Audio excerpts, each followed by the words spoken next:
In a world increasingly shaped by geopolitical tensions and shifting alliances, the transatlantic relationship appears to be under significant strain, according to former NATO Secretary General Anders Fogh Rasmussen. In an insightful commentary, Rasmussen posits that Europe may need to brace itself for a new era of independence as reliance on American leadership wanes. This sentiment echoes a broader trend as political dynamics in both Europe and the US evolve, leading to a re-evaluation of traditional partnerships. Rasmussen's remarks come at a critical juncture as the political landscape in Europe undergoes seismic shifts. The recent German elections, which saw the conservative Christian Democrat CDU led by Friedrich Merz emerge victorious, have intensified discussions about Germany's role in Europe and its relationship with the United States. Merz's call for its stronger and more independent Europe signals a departure from the historical reliance on American defense and economic guarantees, particularly in light of the shifting priorities under the Trump administration. The CDU's win, albeit with a modest 29% of the vote, has set the stage for complex coalition negotiations, especially with the Social Democrats SPD, who suffered their worst electoral defeat in history, garnering only 16%. Merz's position is precarious. He faces the challenge of forming a government while managing the rising influence of the hard-right Alternative for Germany AfD, which captured an unprecedented 21% of the vote. This political backdrop complicates Merz's ambition to strengthen Germany's defense spending and navigate crucial reforms necessary to bolster the country's economy amid rising inflation and a looming recession.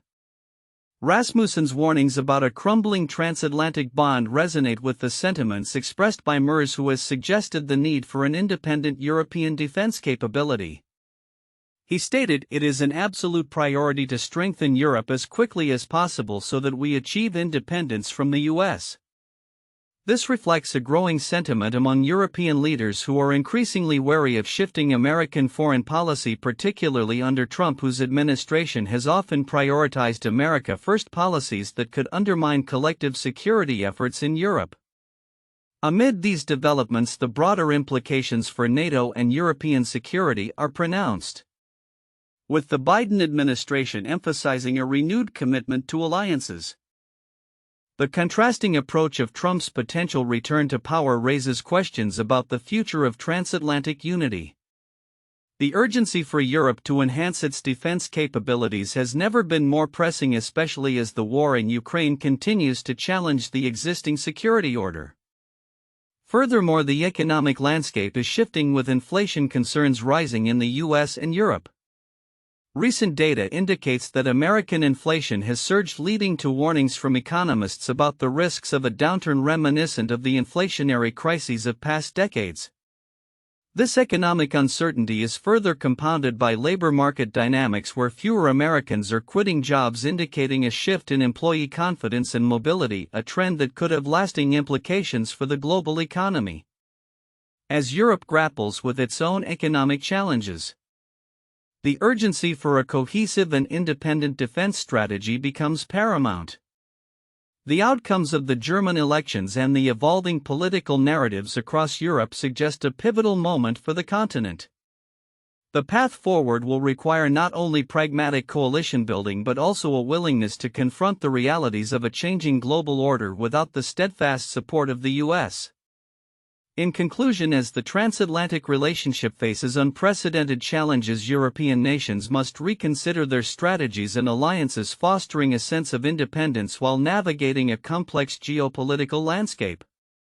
The coming months will be crucial as leaders like Merz take the helm, potentially redefining Europe's approach to security, defense, and economic stability. The future of the transatlantic alliance hangs in the balance, with developments in Germany likely to serve as a bellwether for broader shifts across the continent. In a thrilling match set to take place tonight, the Texas Tech Red Raiders will host the Houston Cougars at United Supermarkets Arena. This game holds significance as the Red Raiders aim to complete a season sweep over the Cougars, having narrowly edged them out in a previous overtime battle earlier this month. With both teams showcasing impressive records, anticipation is high for this Big 12 matchup.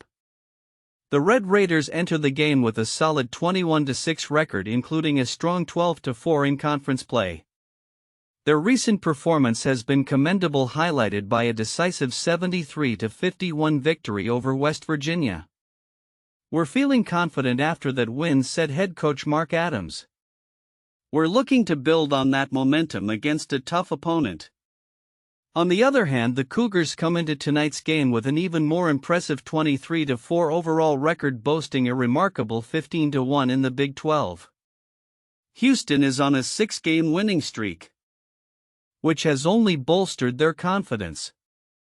This resurgence follows their close defeat to Texas Tech earlier in February, where they lost 82-81 in an exhilarating overtime finish. Tonight's game will be broadcast live on ESPN, providing fans nationwide with the opportunity to catch the action. It will also be available for streaming on Fubo, which requires a subscription. The matchup is set to tip off at 8 p.m. Central Time, promising an intense atmosphere in Lubbock as both teams vie for crucial conference standings. Looking ahead, Texas Tech's schedule remains challenging. After the game against Houston, they will face Kansas on March 1st and host Colorado on March 5th, both of which are critical for their positioning ahead of the conference tournament. Meanwhile, Houston continues to solidify their standing as one of the top teams in the league, with eyes on securing a favorable seed for the postseason. As the postseason approaches, the strategies and performances of both teams will be closely scrutinized. Texas Tech's ability to leverage home court advantage and Houston's battle-tested resilience may very well determine the outcome of tonight's game. With playoff implications on the line, fans can expect a fierce contest that showcases the best of college basketball. In conclusion, as the clock ticks down to tip off, the excitement surrounding this Big 12 clash is palpable. Both teams are poised not only to make a statement in the conference but also to prepare for the upcoming challenges of the postseason. With talent, strategy, and determination at play, this game is sure to be one for the books. In a time when discussions around gender identity have become increasingly polarized, Zoe Bossiere, a Portland-based author, aims to shed light on the complexities of gender fluidity through her compelling memoir, Cactus Country, a boyhood memoir. Scheduled to speak on February 27 at Linfield University in McMinnville, Bossiere's narrative not only recounts personal experiences of growing up in an Arizona trailer park but also challenges prevailing misconceptions about transgender identities. The backdrop of Bossiere's work resonates with a broader societal context. 7 years ago, National Geographic's Gender Revolution issue attempted to capture the evolving understanding of gender, highlighting that transgender identity exists outside the binary framework. Despite its critical acclaim, the ensuing national discourse has often devolved into heated arguments over issues like public bathrooms and sports participation, sidelining the nuanced conversations that encompass the full spectrum of gender identity. Bossiere's memoir stands as a corrective, addressing the often overlooked experiences of transgender and gender-fluid individuals. In an interview, Bossiere expressed her frustration with the dominant narratives that focus primarily on transgender women, leaving transgender men and non-binary individuals in the shadows. "The public trans narrative is so utterly dominated by misinformation," Bossiere stated, emphasizing the need for diverse voices in discussions about gender. Her memoir seeks to create a space for these stories, offering a personal lens through which readers can better understand the complexities of gender fluidity. While writing Cactus Country, Bossiere was acutely aware of the rising tide of anti-trans sentiment. The number of anti-trans bills introduced in legislative bodies surged from 2022 to 2023, with misinformation proliferating across social media platforms. "I would be lying if I said this wasn't a scary time to be trans," Bossiere admitted, underscoring the urgency of sharing authentic narratives as a means of advocating for human rights. The memoir's creation was not without its challenges. Bossiere reflected on the difficulty of articulating a personal history that was often feared and misunderstood. "I spent a long time avoiding writing about my past because I didn't understand how to make sense of my experiences," Bossiere shared. However, through the process of reconnecting with their past, Bossier found the courage to address their identity and the broader implications for the community. A significant theme in Cactus Country is the notion that gender exists on a spectrum, an idea Bossier passionately defends. Nobody is all one way or the other, they noted, advocating for a more inclusive understanding of gender that transcends binary classifications.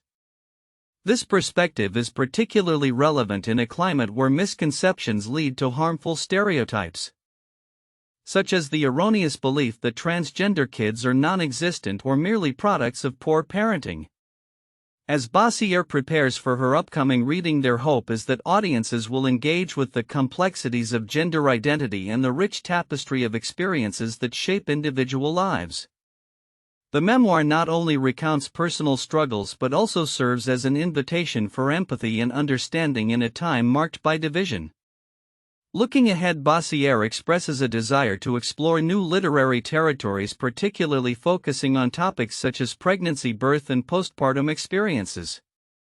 This shift indicates a commitment to broadening the scope of their storytelling, reflecting on the many facets of human experience that deserve attention.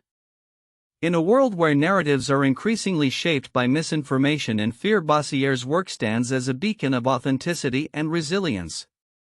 As they take the stage at Linfield University, the conversation surrounding gender fluidity and transgender experiences will undoubtedly gain depth, encouraging a more nuanced understanding of what it means to navigate the complexities of identity in today's society. In a unique approach to forecasting the economy, the annual Derby of Economic Forecasting Talent DEFT recently crowned its 2024 winner, Terry Johnson, a retired sales representative from General Mills. Johnson's method is refreshingly straightforward. He counts trucks, specifically the number of 18-wheelers on a 45-mile stretch between Lincoln and York, Nebraska. His logic is simple: more trucks indicate economic vigor, while fewer trucks signal potential downturns. Last year I counted 329 trucks, by far the most I ever counted, Johnson remarked. Didn't look like a recession in the near future to me. Johnson's victory in the contest, which saw participation from 44 contestants, was marked not just by his truck tally but by his accurate predictions regarding the U.S. unemployment rate and interest rates. Looking ahead, he forecasts a pretty flat economic landscape for 2025, buoyed by expectations of lower taxes and reduced regulation. His win underscores the contest's blend of professional and amateur economists, with participants often coming from diverse backgrounds. In second place was Les Digman, a retired professor from the University of Nebraska who had previously tied for first in the 2020 DEFT contest. Digman's insightful predictions included an accurate estimate of oil prices, though he expressed concern about the impact of tariffs on inflation. "I'm not a fan of tariffs," he noted, suggesting they could hinder the Federal Reserve's ability to make aggressive interest rate cuts. He is particularly wary of potential economic fallout from federal layoffs, raising questions about consumer spending. The third spot was claimed by Jerry Jacoby, a physical therapist who also predicted retail sales trends with notable accuracy. Jacoby expressed apprehension about sustained high interest rates, suggesting that the Federal Reserve may remain cautious in its policy decisions. "I think we're stuck with these high rates for a while," he cautioned, reflecting a broader sentiment of uncertainty among economic forecasters. Interestingly, all three top contestants hailed from Nebraska, a state that has historically produced successful entrants in the DEFT contest, including a clean sweep in 2020. The contest draws a wide array of participants, with entries coming from across the United States and even international submissions from Canada and Italy. As interest rates and inflation remain pressing issues for the economy, the DEFT contest not only provides a platform for predicting economic trends but also highlights the diverse methodologies employed by individuals in analyzing market conditions. With the next round of forecasts due by March 15, 2025, participants will face questions that include projections for GDP growth, inflation rates, and retail sales, setting the stage for potentially significant insights into the U.S. economy's trajectory in the coming years.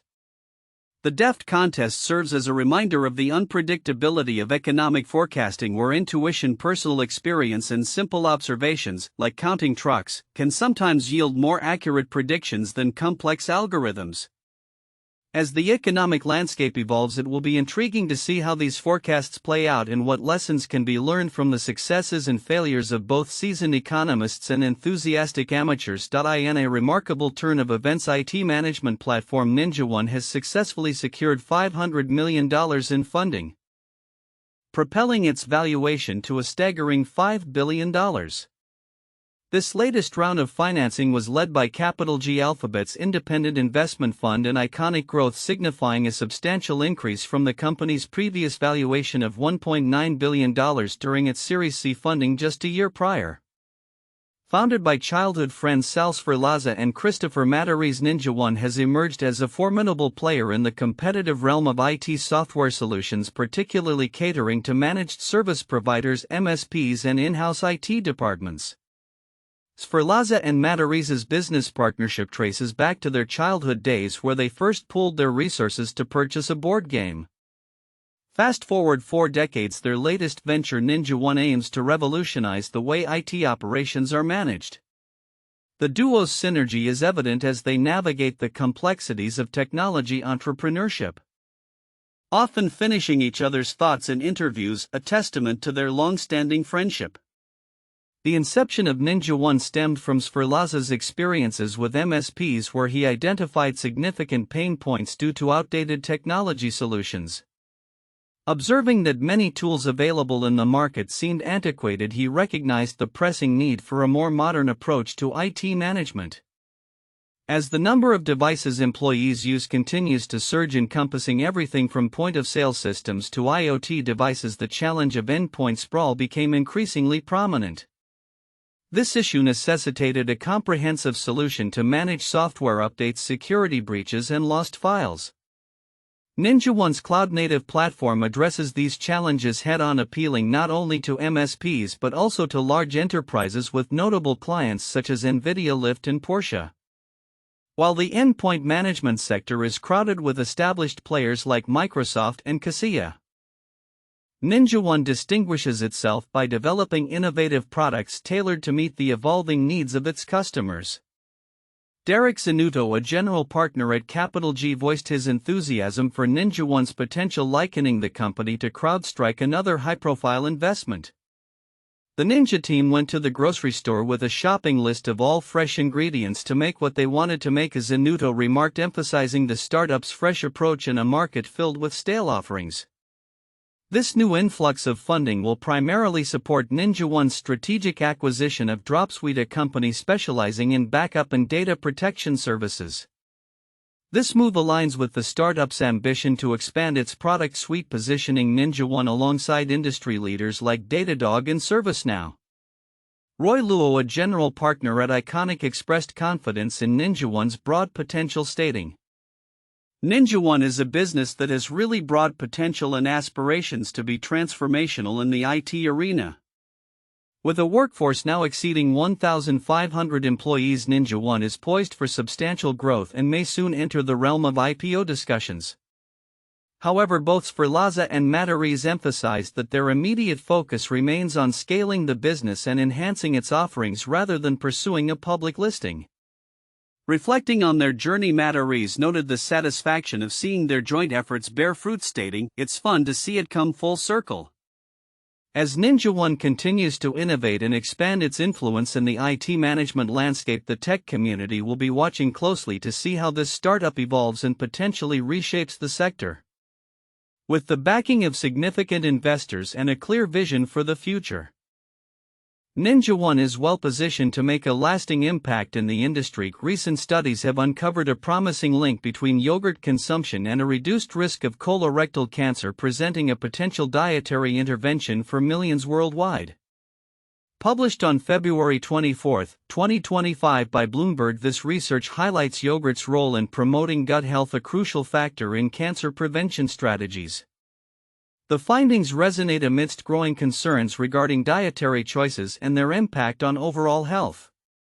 The research indicates that individuals who regularly consume yogurt may experience a significantly lower risk of developing colorectal cancer compared to those who do not include this probiotic-rich food in their diets.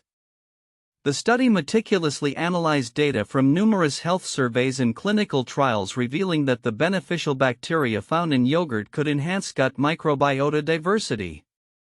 This diversity is essential, as a balanced gut microbiome is increasingly recognized for its protective role against various diseases including cancers. Dr. Jane Thompson, a leading researcher in the study, emphasized the importance of probiotics in maintaining gut health. Our findings suggest that the regular intake of yogurt could serve as a simple yet effective preventive measure against colorectal cancer, she stated during a conference discussing the research.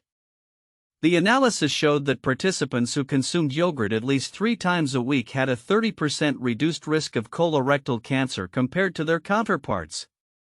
This revelation comes at a time when health experts advocate for more proactive dietary measures as part of a holistic approach to preventing chronic diseases. The implications of these findings could extend beyond individual health, potentially influencing public health guidelines and dietary recommendations. As the global population ages and the incidence of colorectal cancer rises, such dietary interventions may play a pivotal role in mitigating this public health crisis. However, the study also raises questions about accessibility and dietary habits across different demographics. While yogurt consumption is prevalent in many cultures, its availability and affordability can vary significantly. Nutritionist Dr. Maria Lopez pointed out that we must ensure that these healthy options are accessible to all communities, particularly those at higher risk for colorectal cancer. In conclusion, the emerging evidence linking yogurt consumption to lower colorectal cancer risk underscores the importance of dietary choices in cancer prevention. As this research gains traction, it is likely to prompt further investigation into the role of probiotics in health, as well as more extensive public health campaigns promoting yogurt as a vital component of a cancer preventive diet. Looking ahead, the integration of such findings into dietary guidelines could reshape our understanding of nutrition's role in health, encouraging individuals to make informed choices that enhance their well-being. In an era increasingly defined by scientific advancements, a critical tension has emerged in the United States: the conflict between scientific integrity and profit-driven motives. As discussions around public health, environmental sustainability, and technological innovation intensify, experts warn that ignoring scientific evidence for corporate gain could have dire consequences for society. The recent surge of distrust in scientific institutions has been fueled by a myriad of factors, including the rapid dissemination of misinformation and the prioritization of short-term profits over long-term sustainability. A stark example of this phenomenon can be seen in the handling of the COVID-19 pandemic. Many businesses and political leaders initially downplayed scientific recommendations, leading to prolonged health crises and economic fallout. As Dr. Jane Goodwin, a public health advocate, poignantly stated, when profit becomes the primary motive, science takes a back seat. And the consequences are catastrophic. This disregard for science not only jeopardizes public health but also undermines advancements in critical fields. For instance, researchers at the Canadian Lightsource CLS have been pivotal in addressing complex global challenges, from vaccine development to sustainable agricultural practices. The CLS, as Canada's only synchrotron, produces ultra-bright light that allows scientists to dissect materials at the molecular level. This has led to groundbreaking discoveries such as the identification of a unique protein DDRC capable of repairing DNA damage, which could be essential in developing cancer vaccines. Similarly, researchers have explored innovative agricultural solutions to combat nutrient deficiencies in crops. A study from the University of Adelaide demonstrated that enhancing the solubility of zinc in fertilizers could significantly improve crop yields and nutritional quality, thereby addressing food security issues that affect a substantial portion of the global population. As the world grapples with climate change, the CLS has also contributed to advancements in energy storage technologies. Researchers at Dalhousie University reported promising results from a new type of lithium-ion battery that could endure more than 20,000 charging cycles, far exceeding current industry standards. This innovation not only enhances electric vehicle longevity but also presents opportunities for secondary applications in renewable energy storage, reducing reliance on fossil fuels. Environmental efforts have also seen a boost from scientific research. A team of North American researchers has developed a reusable aerogel sponge capable of absorbing oil spills, showcasing the potential for sustainable materials in environmental remediation. This innovation is particularly relevant in the context of increasing oil spill incidents, which pose significant risks to marine ecosystems. The CLS exemplifies how scientific research can lead to practical solutions that address societal challenges. Since its inception, it has facilitated thousands of research projects contributing to a broader understanding of materials science and its applications across various industries. Yet the critical question remains: how can society balance the pursuit of profit with the imperative to uphold scientific integrity? As we look to the future, it is essential for policymakers, businesses, and the scientific community to collaborate in fostering an environment where science informs decision-making. The consequences of ignoring scientific evidence are too profound to overlook. A collective commitment to prioritizing science will not only safeguard public health but also drive sustainable innovation that benefits society as a whole.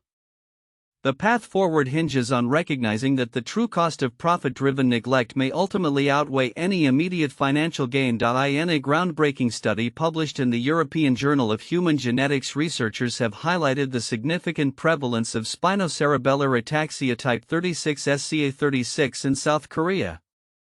This neurodegenerative disorder, part of a larger group known as spinocerebellar ataxias SCAs, is characterized by progressive cerebellar ataxia resulting in impaired coordination and balance.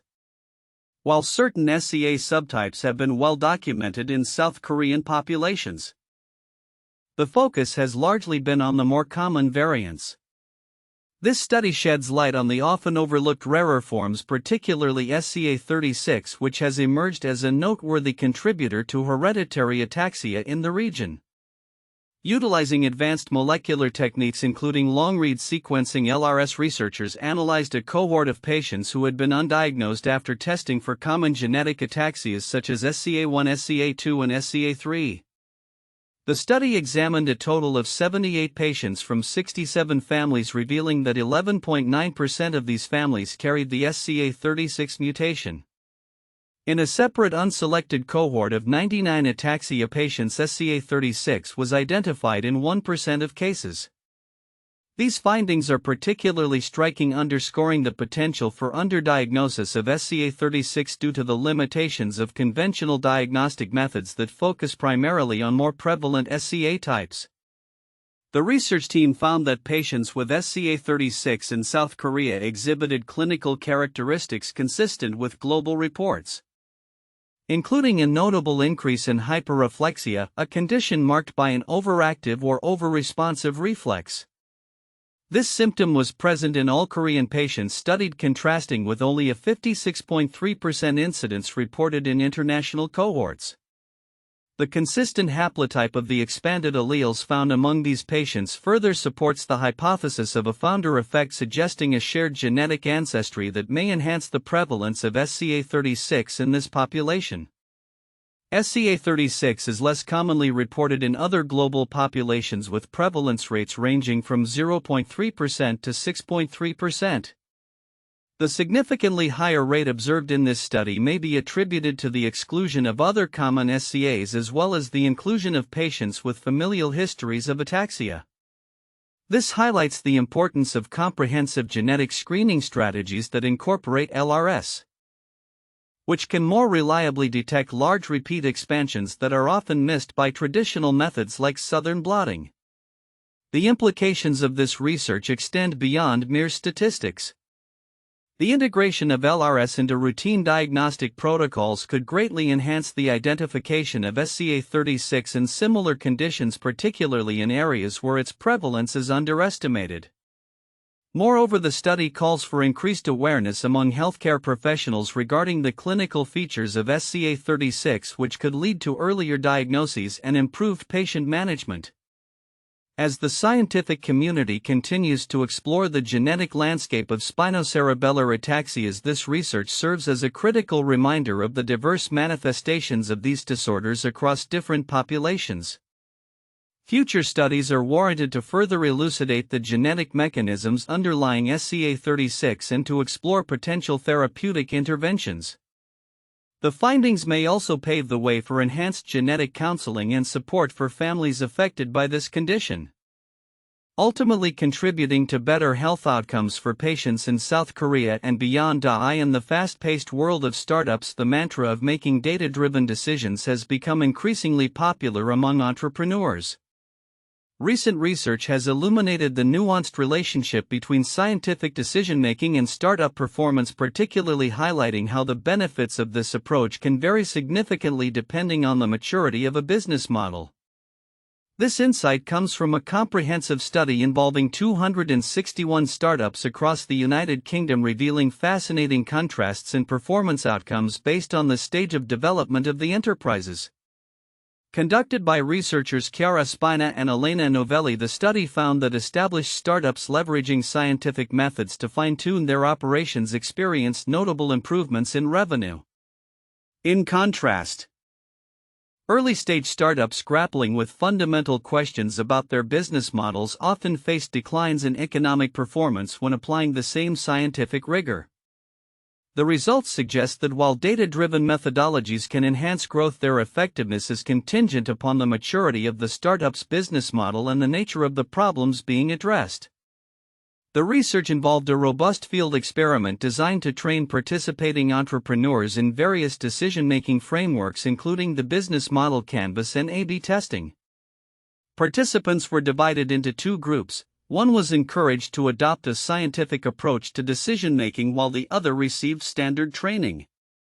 Over 9 months, the researchers tracked revenue changes and conducted interviews to assess the entrepreneurs' use of scientific methods. A critical finding was the relationship between firm maturity and the types of challenges addressed through scientific decision-making.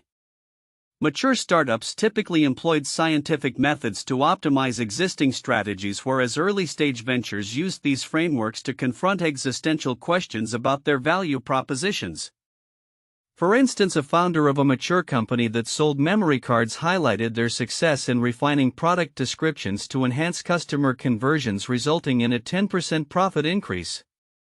Conversely, an early-stage founder noted that rigorous testing of their hypotheses led to strategic pivots that momentarily stalled growth as they reassessed their core business assumptions. Despite the short-term performance setbacks experienced by early-stage startups, many founders recognized the long-term benefits of adopting a scientific approach. They viewed this exploratory phase as essential for refining their visions and developing a more sustainable business model. This sentiment underscores the importance of allowing room for uncertainty during the initial stages of a startup's journey. "We've stepped back, it is needed to improve ourselves and then come out better," reflected one early-stage entrepreneur. The researchers advocate for a tailored approach to adopting scientific decision-making based on a startup's maturity. For early-stage founders, embracing uncertainty is crucial as they seek to build a robust theory of value before delving into metrics and optimization. Established founders, on the other hand, can benefit from systematic testing and refinement within their existing frameworks. Investors, too, are encouraged to adjust their expectations, emphasizing the value of thorough strategic exploration in early-stage ventures, even when immediate growth metrics may be adversely affected. This research not only sheds light on the complexities of decision-making in startups but also serves as a reminder that timing and context are paramount in determining the effectiveness of scientific approaches. While early-stage startups need the freedom to explore and question their fundamental assumptions, more established ventures can harness scientific methods to enhance their operational efficiencies.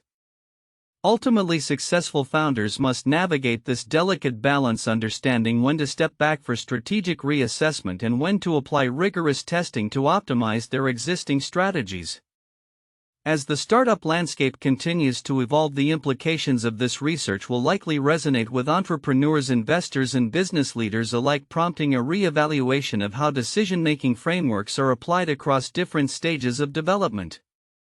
The potential for long-term success even amidst short-term challenges underscores the critical role that scientific decision-making can play in shaping the future of innovative enterprises. As the world reflects on 3 years since Russia's full-scale invasion of Ukraine, significant developments are unfolding on the diplomatic front, with global leaders reaffirming their support for Ukraine and addressing the ongoing geopolitical tensions that have arisen from the conflict. On February 24, 2025, a high-profile Support Ukraine plenary session convened in Kyiv, attended by over 40 leaders from various nations and international organizations. The meeting, led by Ukrainian President Volodymyr Zelensky, underscored a united front against Russian aggression and highlighted the continued commitment to aiding Ukraine in its struggle. Among the attendees were prominent figures such as Canadian Prime Minister Justin Trudeau, Swedish Prime Minister Ulf Kristersson, and European Commission President Ursula von der Leyen. The discussions yielded substantial commitments, including a €3.5 billion aid package for Ukraine from the European Commission, set to be disbursed as early as March. Sweden pledged €100 million for air defense systems, while Spain announced a military aid package totaling €1 billion. Trudeau's contributions included armored vehicles and flight simulators, further emphasizing the international community's resolve to bolster Ukraine's defense capabilities.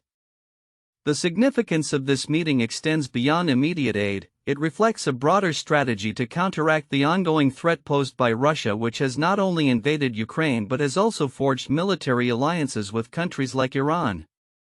In a related development, Iran summoned Poland's chargé d'affaires after Polish Foreign Minister Radek Sikorski criticized the military cooperation between Iran and Russia. Sikorski, instrumental in facilitating the transfer of an Iranian-made drone to the U.S. for display, described the relationship between Iran and Russia as an axis of aggression, calling for a collective response to this growing threat. As these diplomatic maneuvers unfold, the European Union is also adapting its approach to the Syrian crisis, lifting sanctions on sectors vital for the country's economic recovery. This decision aims to support Syria's transition following the fall of the Assad regime and is part of a broader strategy to stabilize the region. However, the EU has made it clear that it will monitor the situation closely, with the possibility of reintroducing sanctions if necessary. European Commission Vice President Kaja Kallas expressed hope for rebuilding an inclusive Syria while acknowledging the complexities inherent in the banking sector. The juxtaposition of these events illustrates the intricate web of international relations shaped by the ongoing war in Ukraine. With leaders from various nations echoing the need for continued support for Ukraine, the overarching narrative remains one of solidarity against aggression, as well as a cautious approach to engagement with other regimes like that of Syria. As the situation continues to evolve, the international community remains vigilant, preparing for the potential for further escalations in both the Ukrainian conflict and its implications for regional stability. The future of Ukraine, as well as the broader geopolitical landscape, hinges on the effectiveness of these diplomatic efforts and the ability of global leaders to navigate the complexities of alliances in a time of uncertainty and strife. NASA's Juno spacecraft has made significant strides in our understanding of Jupiter's dynamic atmosphere, having recently captured the most detailed observations of a massive thunderstorm on the gas giant. This storm, which spanned an impressive 3,400 kilometers, was first detected by astronomers on Earth 2 weeks prior to Juno's close flyby on November 29, 2021. The spacecraft's proximity, approximately 700 kilometers above the storm, allowed researchers to utilize data from 3 of its onboard instruments, providing an unprecedented view of the tempest. Sean Brushaber, a scientist at Michigan Technological University, emphasized the importance of these findings, noting that the storm's characteristics share notable similarities with those observed in terrestrial weather systems. The detailed data not only enhances our understanding of Jupiter's weather patterns but also raises intriguing questions about the comparative meteorology of gas giants versus Earth. The implications of this research extend beyond mere academic curiosity.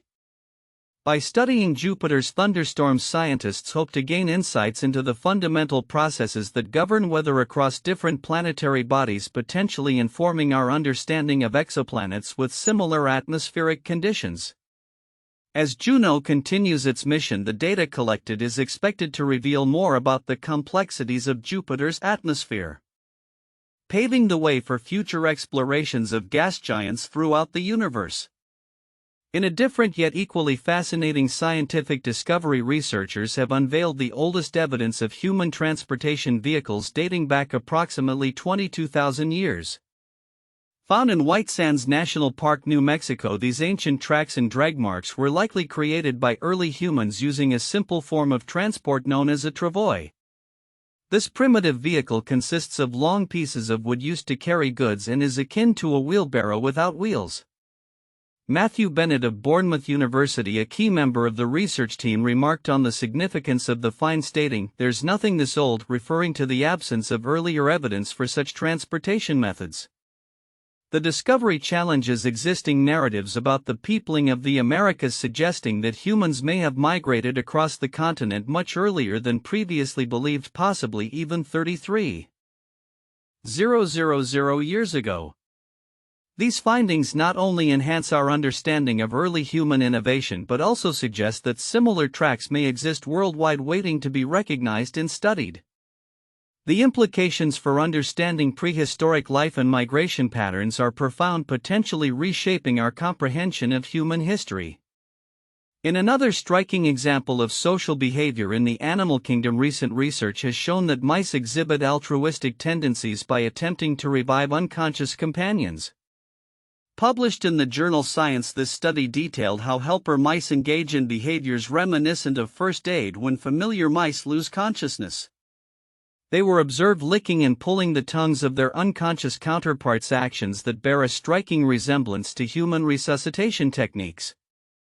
Li Zhang, a researcher from the University of Southern California, highlighted the role of oxytocin in facilitating these altruistic behaviors. While the motivations behind such actions remain complex, the study suggests that the propensity to assist distressed peers is an innate characteristic likely shared among various social animals. This research not only adds depth to our understanding of mouse behavior but also underscores the evolutionary significance of social support mechanisms in the animal kingdom. As these groundbreaking discoveries continue to unfold, they shed light on the intricacies of both human and animal behaviors as well as the atmospheric phenomena of distant worlds. With ongoing research and exploration, the potential for new findings remains vast, promising to deepen our understanding of life on Earth and beyond.